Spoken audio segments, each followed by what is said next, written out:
Good morning, savages. How you doing? I'm good. Overall, pretty good.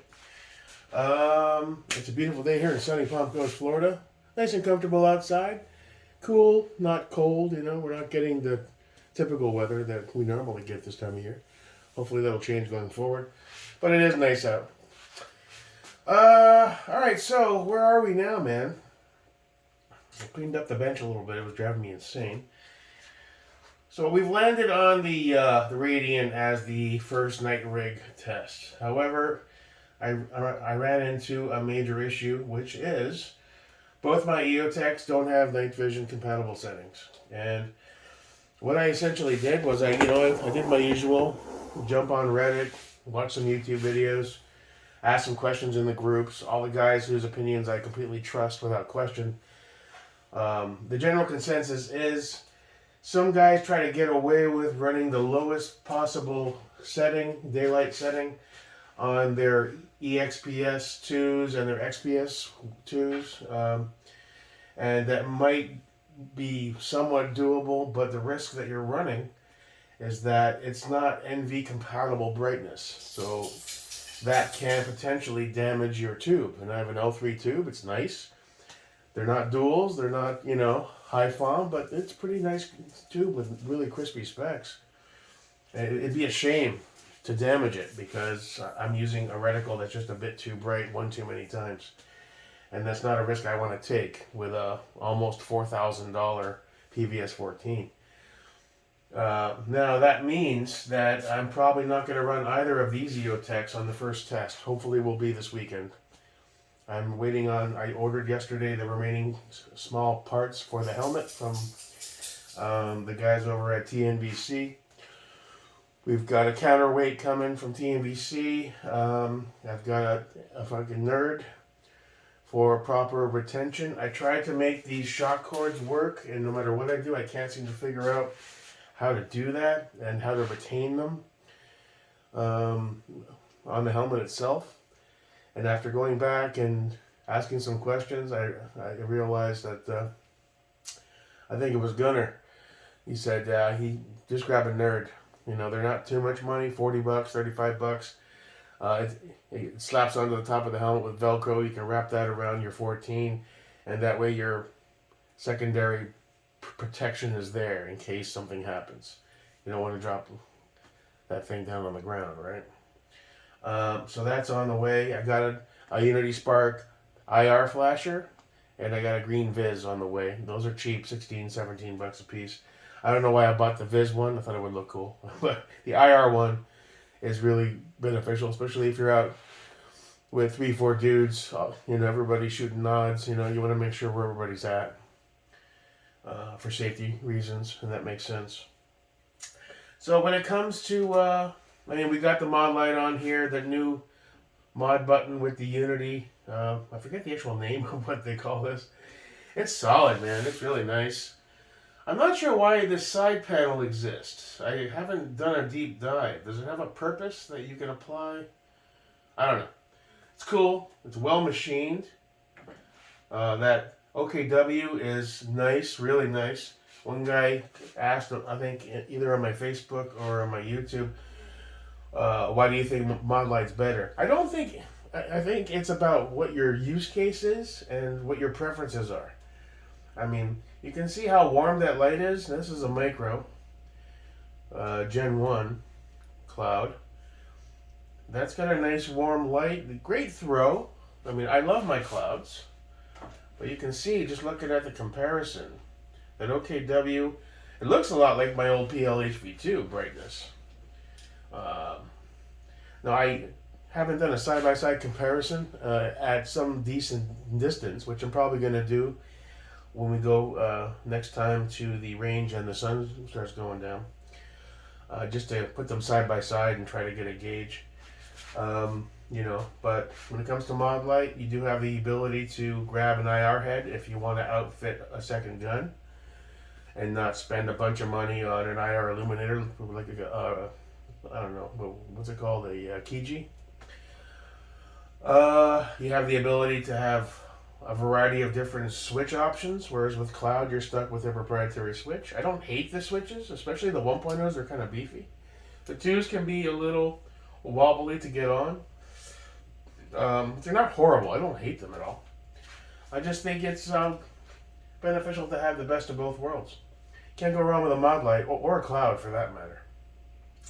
I haven't looked at the whole Arasaka Malkoff builds that seem to be really popular. Right now it's really not a concern.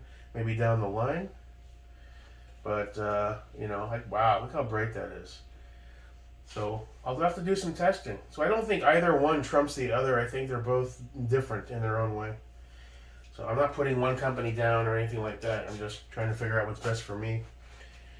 So I won't be able to use this Optic, either of the EOTechs, safely.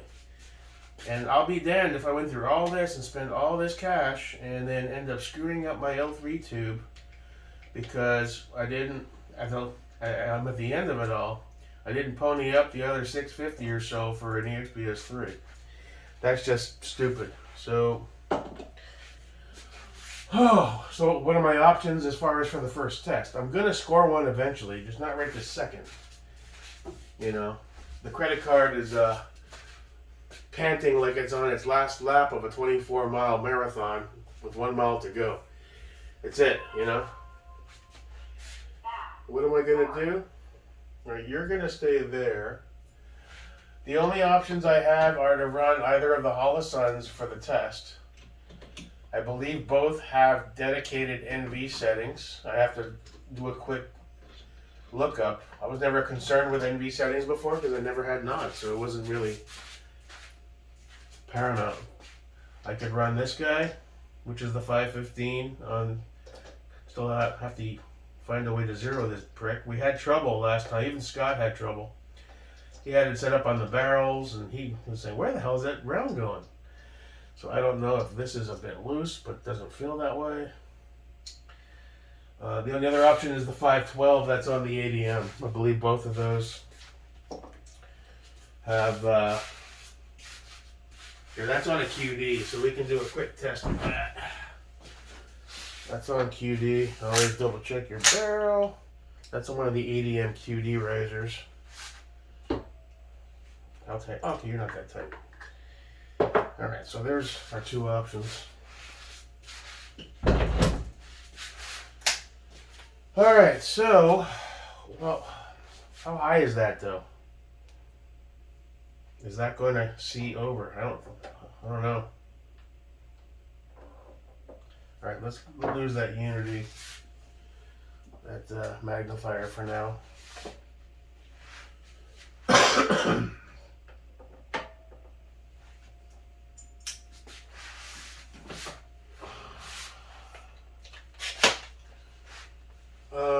Let's see. Oh yeah, I got plenty of, yeah, I'm fine there. I can't even see my thumb. Alright. Now the question is, how do you access the NV setting on this guy? I guess you go all the way down and up one. I'll have to look it up. So we can do that as the first test to make sure it's safe for the PVS. Or I'll probably go with the 512 because it's got a bigger window. Or we can do the 515. I guess that's going to have to do that until I can grab... I was for a second, because I've been looking at them for months, watching videos, just curious about them. Those Vortex UH1 Gen 2s, but the overall opinion seems to be across the board that it's a decent optic, but for NV use, it's lacking. And I watched some videos that just showed how different it really is compared to the EOTech EXPS3 as far as clarity, and I can see the benefit. And you're not talking a huge jump in price from the UH1 versus the EOTech EXPS3, depending on where you go. Maybe $100, if that. I've seen EXPS3s go for as low as $625, so That's cute. You belong back there anyway because you got your wrap thingy going. Alright, so that basically leaves us trying to decide. I guess we'll run the 512 for the first test and double check where the NV setting is. For now. I guess we'll slap this. Can't leave them off, so I guess we'll slap this on the ADM for now.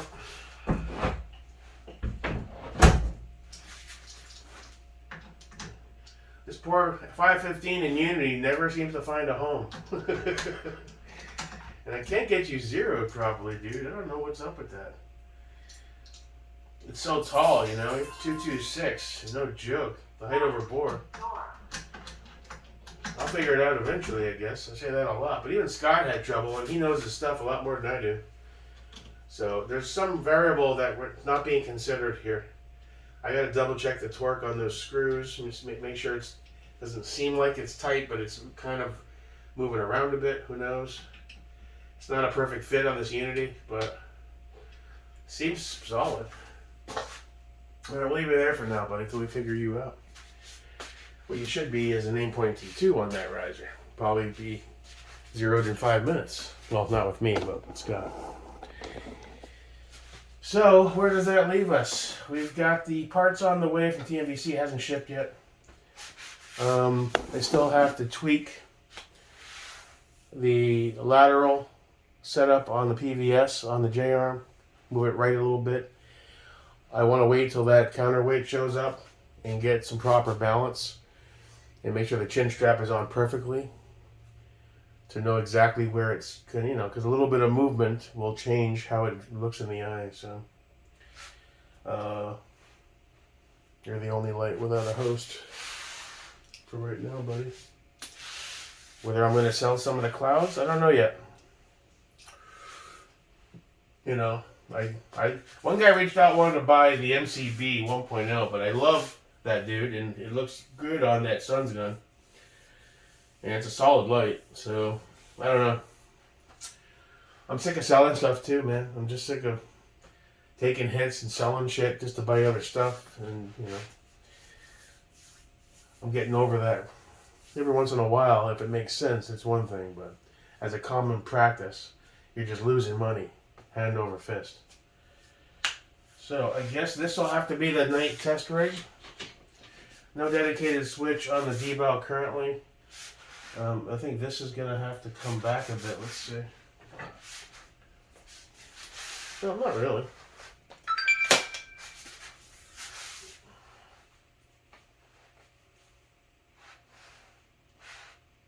Now, at this angle, transitioning from the white light to this isn't terrible. And on this rail, it wouldn't be able to do like a hot button at a 45-degree angle because the rail just doesn't support that. So the only other solution would be to back up this grip and run an M-lock based one with a side profile. And if this was backed up here, transitioning like that doesn't look too ergonomically cool. So the best solution likely, if I do want to have a dedicated switch, I mean, I have this one that it came with. Honestly, what the hell am I supposed to do with that? 3M tape it to the rail? No. The only way to really do it is to maybe buy like an HRF ramp with a mod light. I do have that other mod button that came. Although it's a Surefire lead. It's not a Crane. Oh, it is the Crane laser. They sent me the right one. Dude. The guys at Kosher are the shit. I think in my wording, I said send me the regular mod light button. I guess they took that to mean, well, shit, we have options. I didn't realize that. I thought this was another Surefire. We got a 4.5 Crane. Hold up. Wait a minute. Well, that just changes every damn thing. Fuck, that made my day. Covertech. Shit, I totally didn't even look at the bag when I pulled it out. I assumed it was a regular mod light. Okay, alright, so that's everything out of you, right? Alright, so, oh shit, now we have an option here. Only question is, how do we go about ergonomically setting that up that makes sense? So if we have, now this grip stop's really got to come back. Well, you know what I could do? I don't think I want a side profile. Oh, wait a minute. This has to be on a pick rail anyway, doesn't it? Yeah. So essentially, hold on. Let's figure it out together, shall we? I'll put on some light. I can't see shit. I don't even know where my glasses are. I think they're in the other room. Let's pause for the cause. We're gonna figure this out right fucking now. Sweet. All right.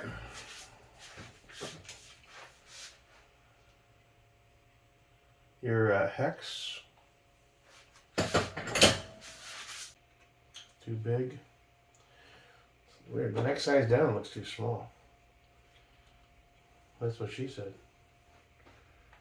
All right, moved it back a bit. All right, so now we got a little more room for grip. What's our plan of attack on the button for the laser? Now here's our access point for the laser here. It's going to go in there. Damn, you're on there.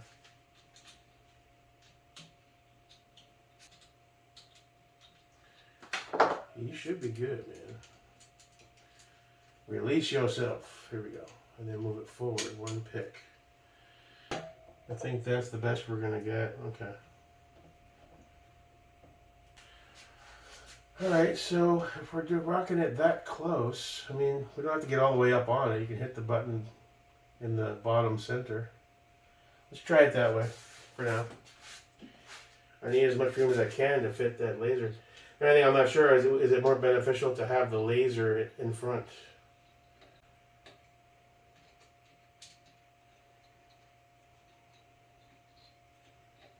Okay, we'll just hand tight firm on you for now, dude.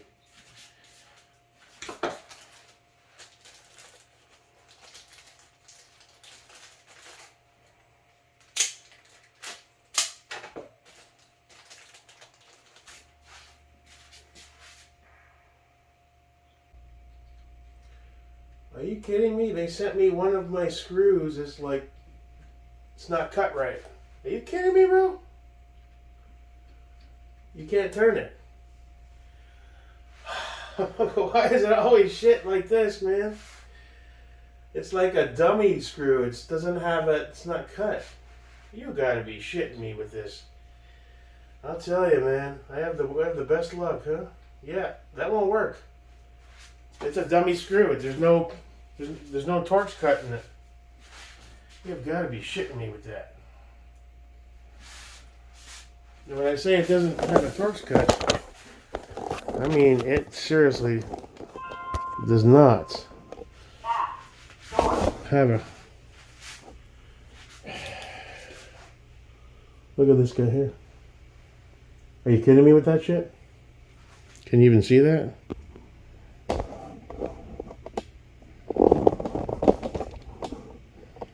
Look. I don't even know. I guess they fucked up. Looks like somebody hit it with a... trying to stake it. Alright, so I guess I gotta stop and pull it off. It's not on there all the way. It's not like I could even shove in a hex. There's like nothing to grab.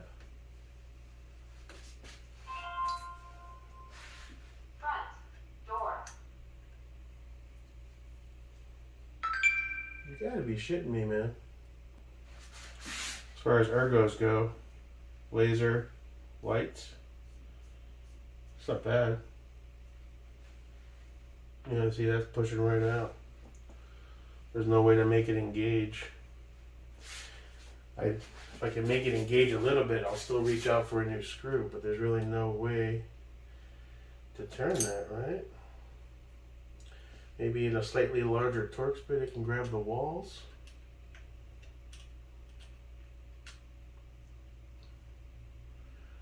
That's a QC fuck up. I mean, shit happens, but man, why does it always happen to me?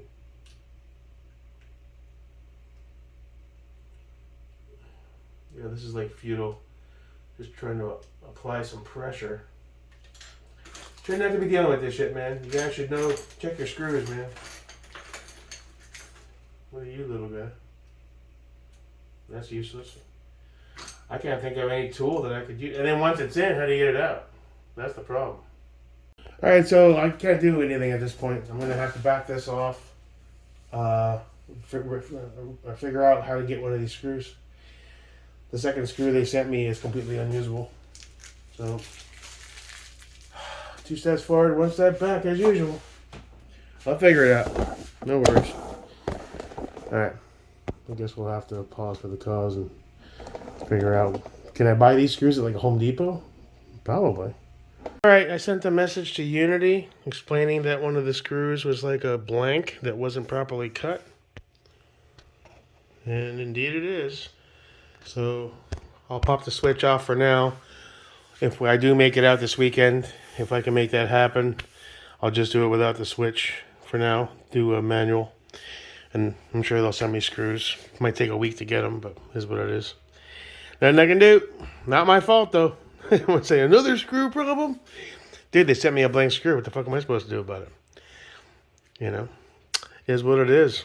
Alright, cool. So we're in a decent direction, I guess. Well, how'd you get so scarred up, Mr. 512? Alright. We'll see how it goes. I did get notification. My TNVC order has shipped 2 business days.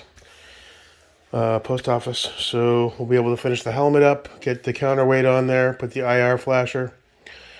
In the meantime, I'm going to size up and tweak the J-arm to get the positioning as best as I can.